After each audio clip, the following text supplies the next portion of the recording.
I've been flying a lot lately, and in an airplane, and I didn't fly a lot as a kid, and so one of my first flights, this lady, the flight attendant, was coming from first class into the rest of the plane, and where I was at, and she was looking at both sides as she was pointing, and she was saying a word, right? It was confusing me, right? Because I had not been on a lot of planes, and I was on dope, and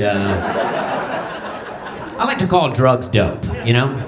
That's what my dad calls drugs. All drugs are dope to him. My dad said somebody's on dope. They could be smoking weed or they could be on heroin. You don't know. And you can tell if somebody's on dope based on how the yard looks. You got a real eye for it, you know? We were riding down the road the other day. He's like, you see that house right there? A couple of dope heads live there. I'm like, how you know that? He's look how messy that yard is. Only dope heads up the yard get like that. So I'm on this plane, and I'm on dope, and this is what the flight attendant's saying. She's going, trash, trash, trash. I thought she was shaming the whole plane. I thought she was fed up. She's like, I'm about to quit this job. This plane lands, I'm out of here, but I got some stuff to get off my chest. This plane's full of trash, and I'm calling it out. Okay. We're having a good time. Thank you. Thank you. Turns out she was just collecting trash, which is pretty disappointing to me. I like a little trash talk. I like trashy stuff, you know? I stayed at a lot of bad hotels. I was at a hotel recently, and nothing worked. The elevator didn't work. I finally got up to my room, and the Wi-Fi didn't work. So I went back downstairs. I was like, hey, the Wi-Fi doesn't work. He was like, yeah, it's a little shaky. But the network name is Ramada Inn 1. And that's when I realized why it was shaky, because we weren't at a Ramada Inn. I could see the Ramada Inn through the window.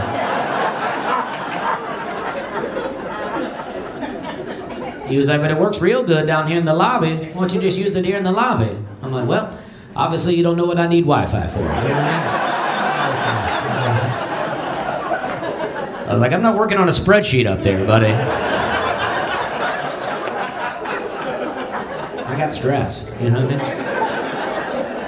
I've been getting called trash all day. And, I wore a lot of NASCAR t-shirts growing up. There's nothing wrong with wearing a NASCAR t-shirt, but I wore way more than the average person, you know? In fact, anytime I had to dress nice, my mom would just put me in my newest NASCAR t-shirt. I'd be like, this ain't that nice. She's like, I know. Tuck it in. You know what I mean? That changes everything.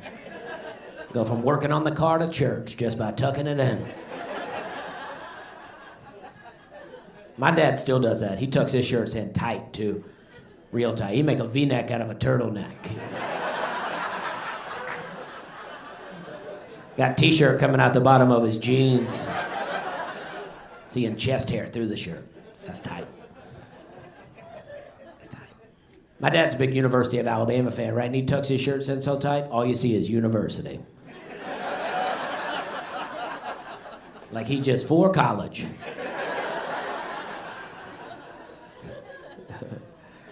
He's not for college, though. He's not into it. I never went to college. I said that earlier, but I never went. I didn't go because I had to pay for it. And I always figured that at 18 years old, if I had enough money to pay for college, I was probably doing all right already. You know what I mean? I also don't feel like we need college for everything, you know? Like, if you're going to be a doctor, lawyer, probably a good idea if you go to college, you know what I mean? But I didn't want to be those things. And I didn't know what I wanted to do, but I figured we don't need it for everything. You know, building roads, building houses, we'll figure it out. You know what I mean? Abraham Lincoln built a house. Did he go to college? I don't know.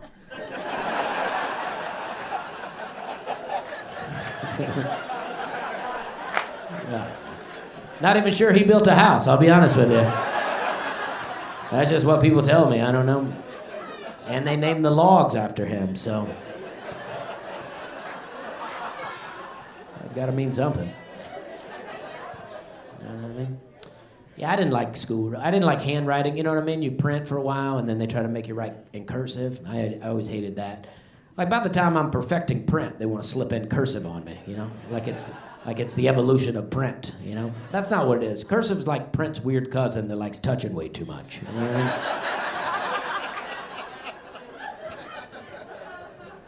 Okay.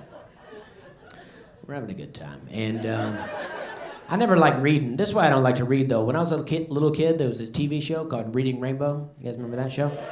They had a host on there. A guy named LeVar Burton, trying to get everybody to read books all the time. Then he showed up on Star Trek blind.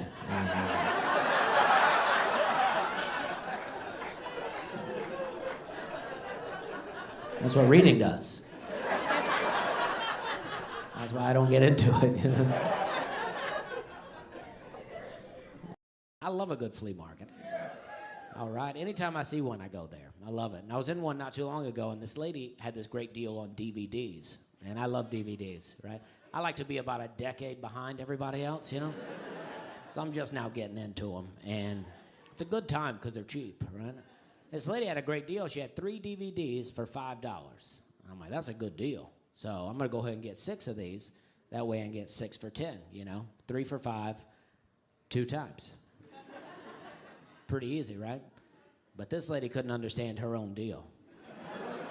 I went up to her. I was like, hey, I'd like to get these DVDs. She goes, how many you got there? I said 6. She said, you know it's 3 for 5, right? I was like, yeah. 6 for 10. She goes, well, I guess.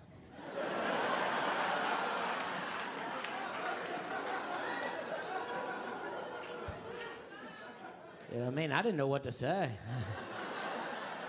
But I didn't want her to think I was ripping her off, you know? So I was like, nah, this is your deal, you know? This is just 3 for 5, 2 times. So I figure it's settled, right? Easy mistake. Now I'm getting it for $10. But then I hear her back there doing math, right? I'm not making this up. She's going, so she closed her eyes. She goes, all right, that'll be $15.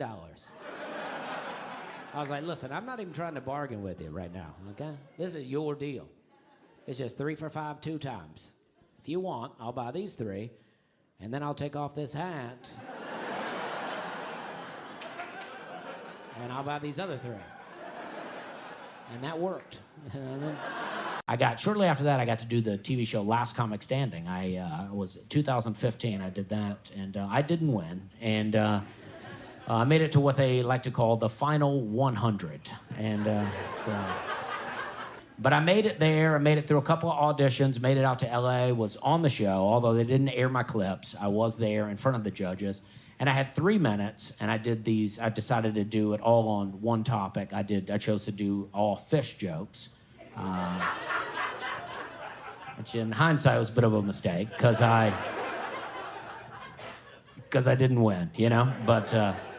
But I like those jokes, you know, and I'd like to tell those fish jokes to you now. And so it's a lot of fun. And I wrote these a long time ago, and these are really good.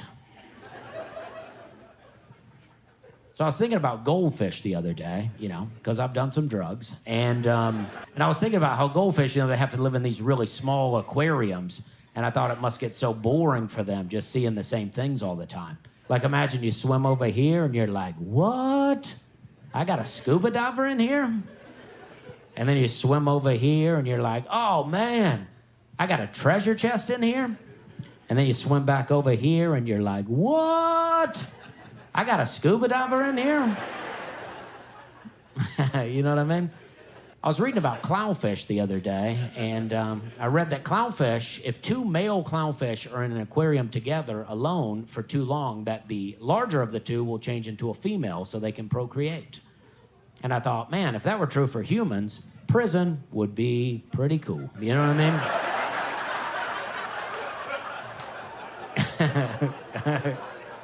You know what I mean? I saw that there was a fish called a sargasm fish, and I thought that was pretty funny. It sounds a lot like sarcasm and orgasm, you know? Like a sarcastic orgasm, which I think would be a lot like this. Oh, yeah. Keep doing it like that. No one's ever done that move before. Yeah, somebody's getting breakfast. You know what I mean? So after that, I didn't win, so I used to drink and drive a lot. I'm not bragging about it, but One time when I was 19, I was leaving this party with a buddy of mine, and we were driving to meet these girls that lived in this trailer park, and we had 2 unopened beers with us. All we had to do was not open those beers, right? But we thought, hey, we're gonna be cool.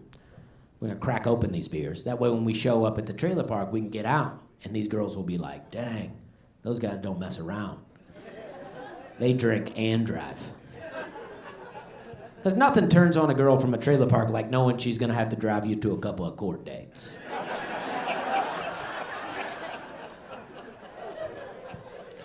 She loves knowing that for the next 6 months she'll have somebody to ride shotgun in her car.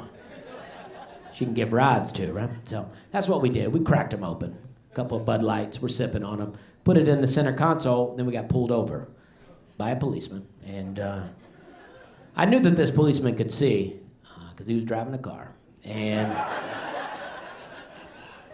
I knew he was going to see those 2 beers in the center console, so I did the only thing I could do, and I tucked them underneath the seat, hoping maybe he didn't have a sense of smell. Turns out he did have a sense of smell. He asked me to step outside the car. He was like, have you been drinking tonight? And I had, but I lied. And I said, no, sir, not even a little bit. And he was like, okay, blow on my face. And at this point, I was just happy that he said face. You know what I mean?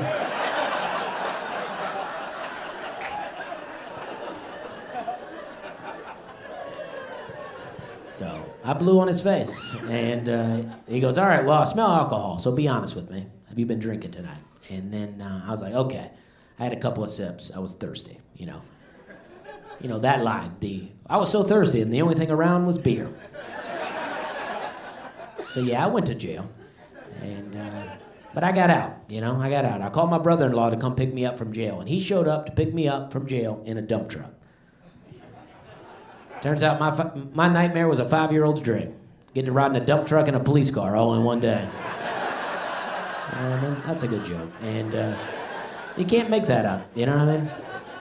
You ever hear people say that? They tell you some story and they go, you can't make that up. Like, you know what? You can. I didn't, but you can. It's called telling a lie. People do that all the time. People tell lies all the time.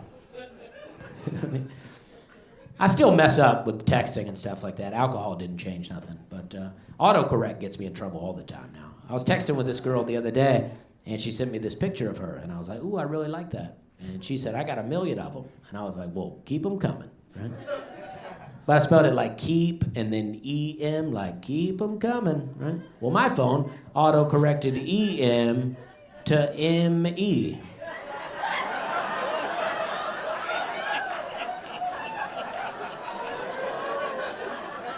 Which is way different.